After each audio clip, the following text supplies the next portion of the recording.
Ô toi, que nous pressentons comme l'au-delà de tout,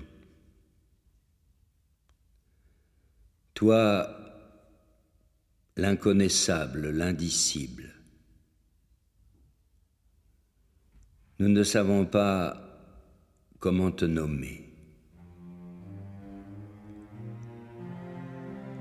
On nous dit que tu es notre Père, mais c'est un mot difficile et qui n'a jusqu'ici jamais réussi à franchir nos lèvres. De notre Père d'ici-bas, nous ne savons rien, que l'absence, ou l'indifférence, ou la violence quand il rentre la nuit, bourré comme d'habitude, et la hargne parce que nous sommes de trop, parce que on ne lui fait que des ennuis. Et le silence de la honte. Parce qu'avant nous, comme nous, il est sans travail, bon à rien, définitivement inutile, assisté, irrécupérable. On nous parle de ton nom, qui est amour, de ton règne, qui est d'amour, de ta volonté qui est d'inviter à l'amour. Mais où est l'amour? Dans notre monde de flics, de juges et de matons, entre ces murs gris, suintants de toute la souffrance accumulée depuis des siècles.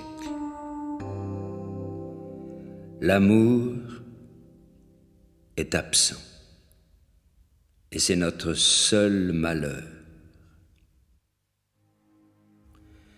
Et quand nous en pressentons quelque chose malgré tout, parce qu'un copain nous a filé une cigarette, qu'un visiteur nous a souri, que la femme est au parloir samedi après samedi, notre seul bonheur. Mais toujours menacé, toujours blessé, toujours comme une promesse, un élan fou, tout d'un coup la certitude de ce pourquoi nous sommes faits, dans un éclair, dans un choc au cœur, à en pleurer.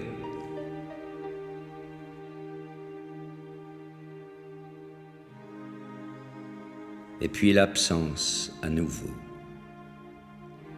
Et la prison comme un désert parce qu'en dehors de l'amour, il n'y a rien.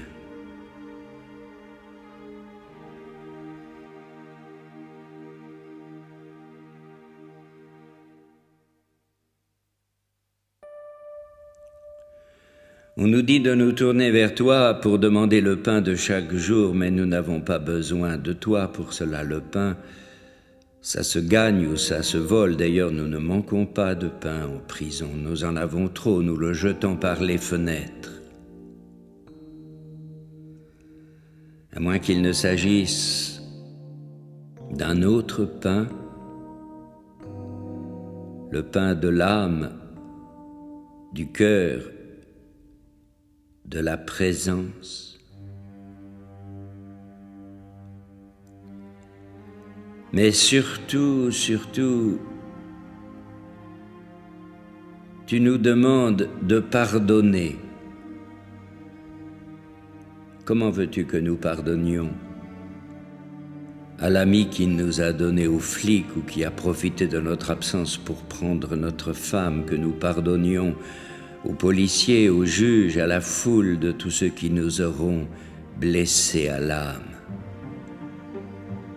Notre tentation, c'est la haine. C'est elle qui nous tient debout jour après jour, dans l'attente de la vengeance. Heureusement, il y a Mozart, et Brel, et Rimbaud, et Antonin Artaud, tous ces hommes, Ils ont pleuré, gueulé, chanté les notes les plus hautes malgré le mur de la médiocrité, l'impossible, la mort. Heureusement, il y a la mort.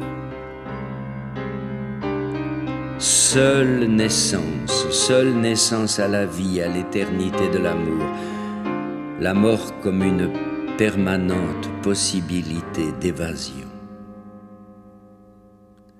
Heureusement, il y a la femme, malgré tout. La beauté, la tendresse, la patience de la femme.